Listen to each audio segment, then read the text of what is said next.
मित्रों नमस्कार, मैं हूँ व्यास। भारत का विचार श्रृंखला के इस कार्यक्रम में आप सभी का स्वागत है। आज हम लोग संविधान का अनुच्छेद 20 पर चर्चा करेंगे।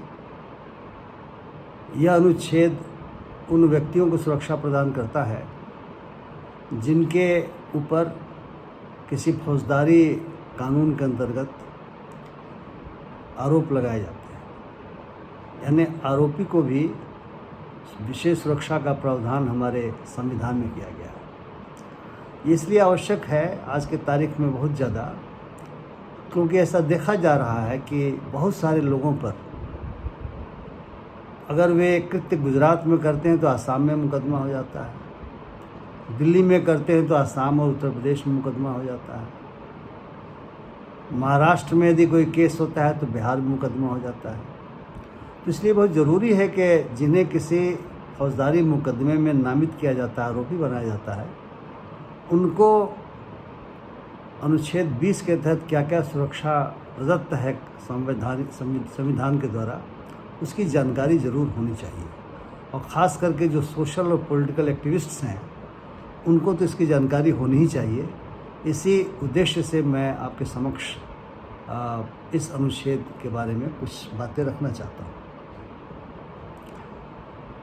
अनुच्छेद 20 के 3 क्लॉज हैं। पहले क्लॉज में कहा गया है कि किसी व्यक्ति को उस कृत्य के लिए जो जिस समय किया गया था, यदि वह किसी कानून का उल्लंघन था, यानी वो पनिशेबल था किसी क्रिमिनल लॉ के तहत, तभी उसको सज़ा दी जा सकती है। अगर किसी कानून का उल्लंघन उसके कृत्य से नहीं होता था तो उसे सज़ा नहीं दी जा सकती है। और यह भी कहा गया है कि यदि कोई कानून था तो उसमें जितनी सज़ा का प्रावधान था, और सज़ा में इम्प्रिजनमेंट यानी जेल और फाइन या जेल या फाइन दोनों आते हैं, तो जो भी सज़ा का प्रावधान था उससे ज़्यादा उसको सज़ा नहीं दी जा सकती है। अब इसको ये समझा जाए कि सरकार को यानी राज्य को अधिकार है कि वह भूतलक्षी प्रभाव से कानून बना सकता है, और भावी प्रभाव से तो बना ही सकता है। क्रिमिनल लॉ में संविधान की इस धारा से एक तरह से रोक लग गई है कि भूतलक्षी प्रभाव से आप कानून बना करके किसी कृत्य को अपराध की श्रेणी में नहीं ला सकते, यानी आप मतलब राज्य नहीं ला सकता। और दूसरा कहा गया है कि जो अगर आप कोई पेनाल्टी किसी कानून के तहत प्रिस्क्राइब किया गया है पहले से, यदि राज्य ने कोई उस कानून के तहत पेनाल्टी प्रिस्क्राइब किया है, तो भूतलक्षी प्रभाव से उस पेनाल्टी को भी नहीं बढ़ाया जा सकता।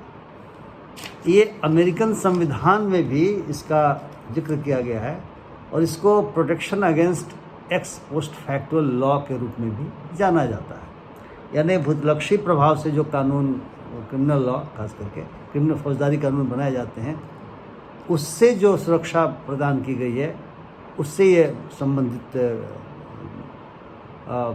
क्लॉज है। अब इस बात को थोड़ा और समझा जाए कि ऐसे कुछ केसेस भी हुए हैं जिन केसेस में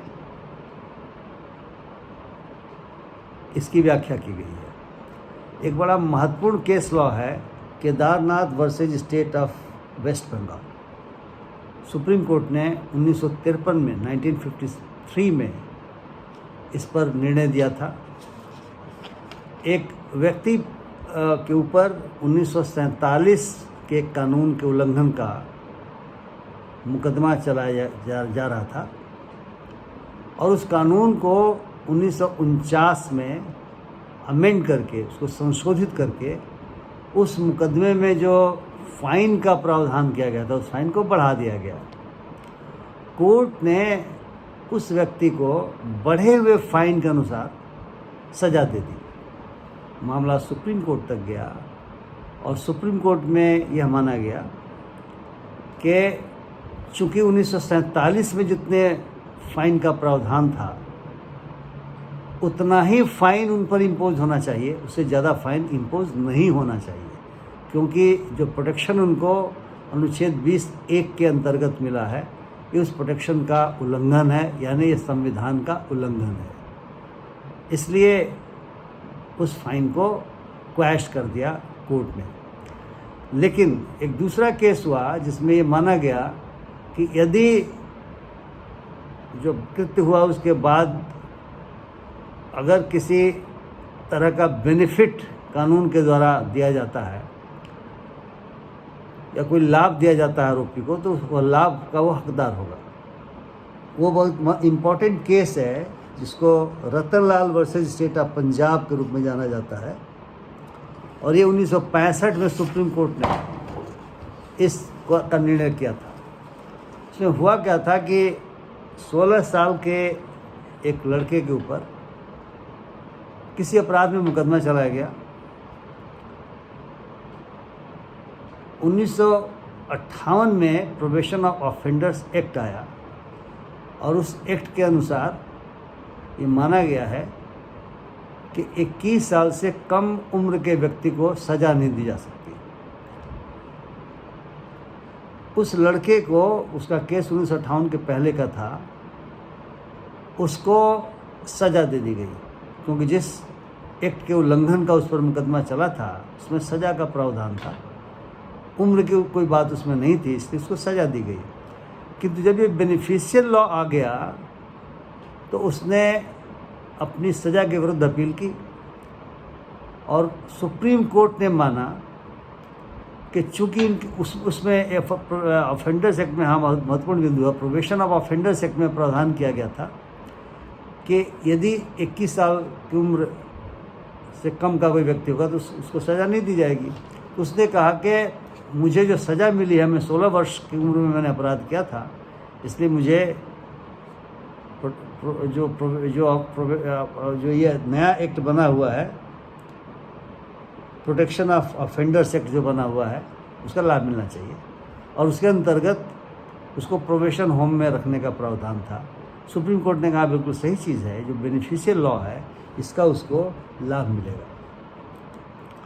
मित्रों, जो अनुच्छेद 20 का दूसरा क्लॉज है, 20(2) या 22 अंडर ब्रैकेट 2, वो बहुत महत्वपूर्ण बिंदु है, और ये ब्रिटिश लॉ में भी है और अमेरिकन लॉ में भी है। क्या है हमारा ये लॉ? ये कहता है कि किसी भी व्यक्ति को एक अपराध के लिए 2 बार प्रोसिक्यूट और सज़ा नहीं दी जा सकती। यानी कहता है no person shall be prosecuted and punished for the same offence more than once. यानी एक बार से ज़्यादा किसी व्यक्ति को किसी अपराध के लिए आप प्रोसिक्यूट नहीं कर सकते, यानी पुलिस प्रोसिक्यूट नहीं कर सकती, सरकार प्रोसिक्यूट नहीं कर सकती और सज़ा नहीं दिलवा सकती। इसको अमेरिकन कॉन्स्टिट्यूशन में डबल जियोपार्डी कहते हैं। यानी किसी को 2 बार एक ही अपराध के लिए अगर आप दंड देते हैं तो ये डबल जियोपार्डी है और ये नहीं हो सकता। कहा गया है अमेरिकन कॉन्स्टिट्यूशन में, no person shall be twice put in jeopardy of life and limb.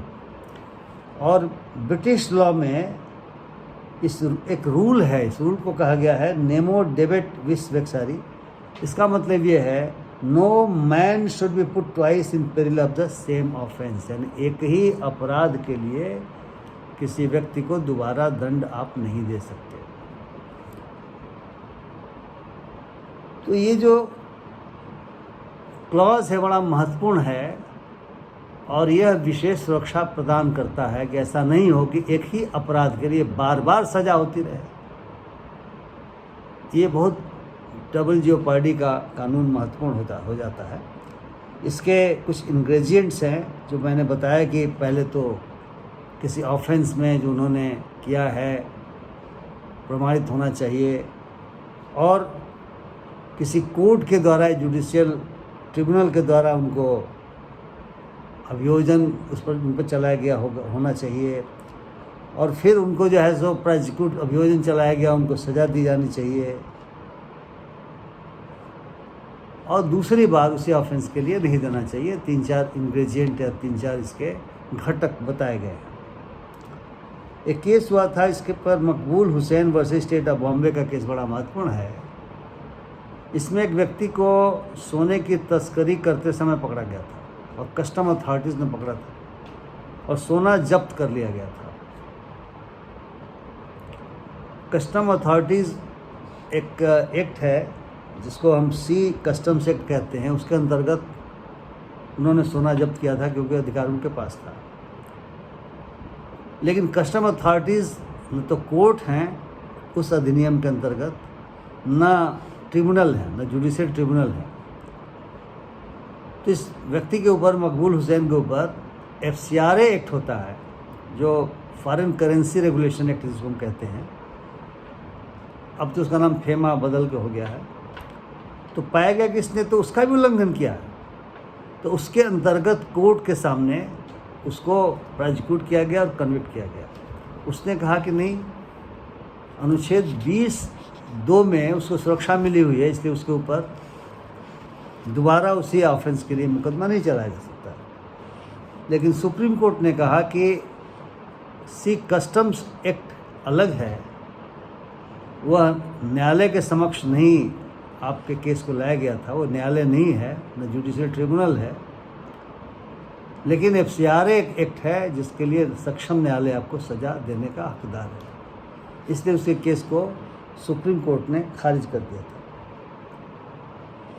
जो तीसरा क्लॉज है बड़ा महत्वपूर्ण क्लॉज है, हालांकि इसके पहले के दोनों क्लॉज भी महत्वपूर्ण हैं, लेकिन तीसरा क्लॉज इसलिए महत्वपूर्ण हो गया है क्योंकि हम लोग देखते हैं कि इन्वेस्टिगेशन से लेके ट्रायल तक जो आरोपी हैं उनको मजबूर किया जाता है कि वे अपने अपराध को या तो कबूल कर रहे हैं या अपने अपराध के बारे में खुद सबूत दें।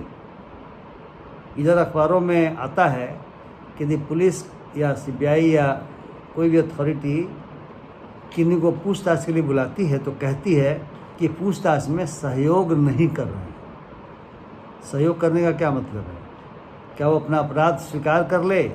मान लीजिए वो निर्दोष हो तो कह दे कि नहीं, आपने जो हम पर चार्ज लगाया है वो सही है। कानून संविधान के माध्यम से एक सुरक्षा प्रदान करता है। वो कहता है किसी भी व्यक्ति को अपने विरुद्ध गवाही देने के लिए मजबूर नहीं किया जा सकता।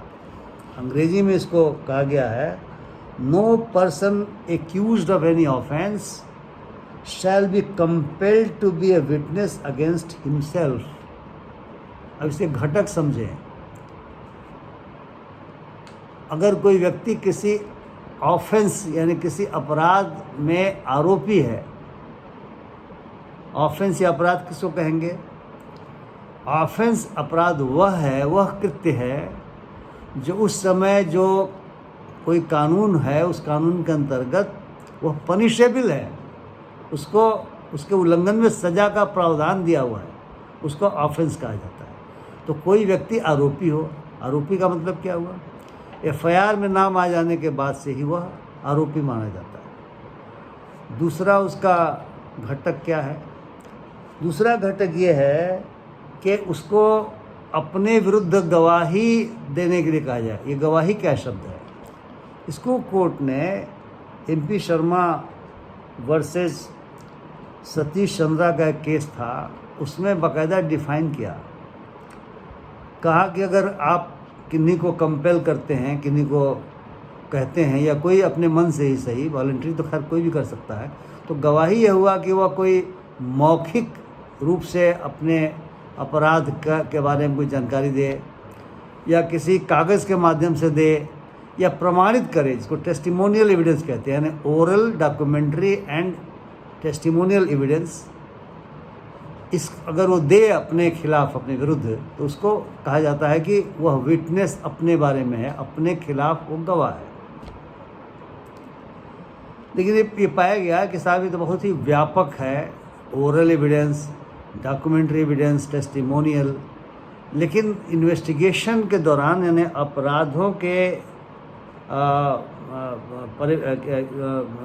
तहकीकात के दौरान, इन्वेस्टिगेशन को तहकीकात कहेंगे, तहकीकात के दौरान सर्च और सीजर होता है, कोर्ट से वारंट लेकर के सर्च और सीजर होता है। फोटोग्राफ्स लिए जाते हैं ताकि मिलान किया जा सके, फिंगरप्रिंट्स लिए जाते हैं ताकि अगर मौका वारदात पर कोई फिंगरप्रिंट्स उठाया गया है पुलिस के द्वारा तो उसे मिलान किया जा सके और देखा जाए कि आप उसमें थे कि नहीं। यदि किसी डॉक्यूमेंट को सीज किया गया तो उस डॉक्यूमेंट में जो राइटिंग है, जो सिग्नेचर है, उसे मिलान करने के लिए संबंधित आरोपी का सिग्नेचर लिया जाता है या उनसे कहा जाता है कुछ 2 लाइन लिख के दीजिए ताकि मिलान किया जाए। तो ये माना गया इस दूसरे केस में, स्टेट ऑफ बॉम्बे वर्सेस कठी कालूस केस का नाम है, कि इसे विटनेस होना नहीं माना जाएगा, इसे अपने खिलाफ गवाही देना नहीं माना जाएगा। अपने खिलाफ गवाही देना, इसको छोड़ करके अन्य चीज़ें अगर होती हैं, जैसे आपसे कहा जाए कि नहीं आप अपराध कबूल कीजिए या अपने खिलाफ सबूत दीजिए, दिखाइए, और आप करते हैं, तो ये सब चीज़ें इसको सुरक्षा दी गई है इसके तहत, तो उसको गवाह होना कहा जाएगा। और तीसरा है कि कंपेल नहीं किया जा सकता। अब वॉलंटरी दे सकते हैं, जो आरोपी है वॉलंटरी दे सकता है कि भाई, या उसको वायदा माफ़ गवाह भी बनाया जाता है। कई बार उसका कहा जाए कि तुमको सज़ा कम मिलेगी और वो सहमत हो जाए, तो ये हो सकता है। लेकिन आप उसको कंपेल नहीं कर सकते, उसको आप ज़बरदस्ती नहीं कर सकते। तो इस पर भी एक केस लॉ है नंदिनी सतपथी का कि ज़बरदस्ती किसको कहेंगे। तो स्वाभाविक है कि इन्वेस्टिगेशन के दौरान मारपीट की जाती है, कई बार 3rd डिग्री मेथड्स के बारे में सुना गया है, धमकियां दी जाती हैं आरोपियों को, उनके परिवार के बारे में धमकी दी जाती है, उनको मेंटल टॉर्चर किया जाता है। तो ये चीज़ें कंपेल करने के रूप में मानी जाती हैं और यह नहीं किया जा सकता। मैं इस पर जोर दे के कह रहा हूँ कि पुलिस को इख्तियार नहीं है कि वो 3rd डिग्री मेथड का इस्तेमाल करके किसी को मजबूर करे कि वह अपने विरुद्ध गवाही दे। और आप जानते हैं कि पुलिस के सामने अगर कोई कन्फेशन होता है, कोई कबूलनामा होता है, वो कोर्ट में एडमिसिबल नहीं है, कोर्ट उसको नहीं मानता है। वो कोर्ट एविडेंस एक्ट हमारे यहाँ है, उसमें ये कहा गया है कि ये प्रेज्यूम किया जाएगा कि पुलिस ने ज़बरदस्ती आपसे अपराध कबूल करवाए हैं। इसलिए प्रोटेक्शन है बहुत इम्पॉर्टेंट है। और जब किसी पर आरोप लगे और ज़बरदस्ती उसे मजबूर किया जाए अपने विरुद्ध गवाही देने के लिए, तो जब वो कोर्ट में जाए तो उसे बिल्कुल बताना चाहिए, उसे कोर्ट को ये कहना चाहिए, कोर्ट का अख्तियार है कि पुलिस ऑफिसर्स पर कार्रवाई कर सकता है और आपकी रक्षा कर सकता है, आपको सुरक्षा प्रदान कर सकता है। और ये भी उस नंदिनी सतपथी के केस में हुआ कि अगर कोई आरोपी चाहे तो किसी प्रश्न का जवाब नहीं दे, वो चुप लगा सकता है। जैसा मैंने पहले कहा कि आजकल सुनने में मिलता है कि एजेंसियां कहती हैं कि ये सहयोग नहीं कर रहे हैं, तो कानून आपको इजाज़त देता है कि अगर कोई सवाल ऐसा है, आप पर कोई आरोप है और सवाल ऐसा है जिसका आप उत्तर नहीं देना चाहते, आपको मजबूर नहीं किया जा सकता। और अंतिम बात मैं कहना चाहूँगा कि आजकल साइंटिफिक इन्वेस्टिगेशन के भी बहुत सारे मेथड्स आ गए हैं, जिसमें आरोपी को, जैसे लाइट डिटेक्टर केस हुआ, और कई बार उनको दवाइयों का इंजेक्शन दे करके नार्को एनालिसिस टेस्ट होता है, पॉलीग्राफी होता है, ब्रेन फिंगर टेस्ट कहा जाता है, इसमें बहुत सारे साइंटिफिक इक्विपमेंट्स का प्रयोग होता है। ये बिल्कुल मानवाधिकारों का उल्लंघन है। लेकिन अगर आपकी इच्छा है, वॉलंटरी आप इन टेस्ट को करा के अपने को निर्दोष भी साबित करा सकते हैं। लेकिन ज़बरदस्ती आपका नार्को टेस्ट या पॉलीग्राफी टेस्ट या ब्रेन फिंगर टेस्ट वगैरह नहीं किया जा सकता। तो मित्रों,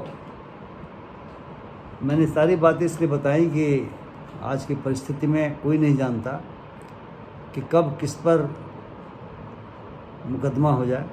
बहुत सारे लोगों का आजकल ऐसी स्थिति हो गई है कि जैसा मैंने कहा कि गुजरात में है तो असम में केस हो जा रहा है। अगर आपने कुछ बोल दिया तो पता नहीं किसकी भावना कब आहत हो जाती है। तो बच बचा के तो बोलना ही चाहिए, लेकिन ऐसा भी नहीं हो कि आपको कानून की जानकारी नहीं हो और आपको इन्वेस्टिगेशन के दौरान या ट्रायल के दौरान परेशानी झेलनी पड़े। इसलिए मैंने आपके समक्ष संविधान के इस अनुच्छेद के बारे में जानकारी दी है। अगर आपको मेरा कार्यक्रम पसंद आए तो कृपया आप शेयर करें और मेरे चैनल को सब्सक्राइब करें और देखें। आपको बहुत बहुत धन्यवाद। नमस्कार।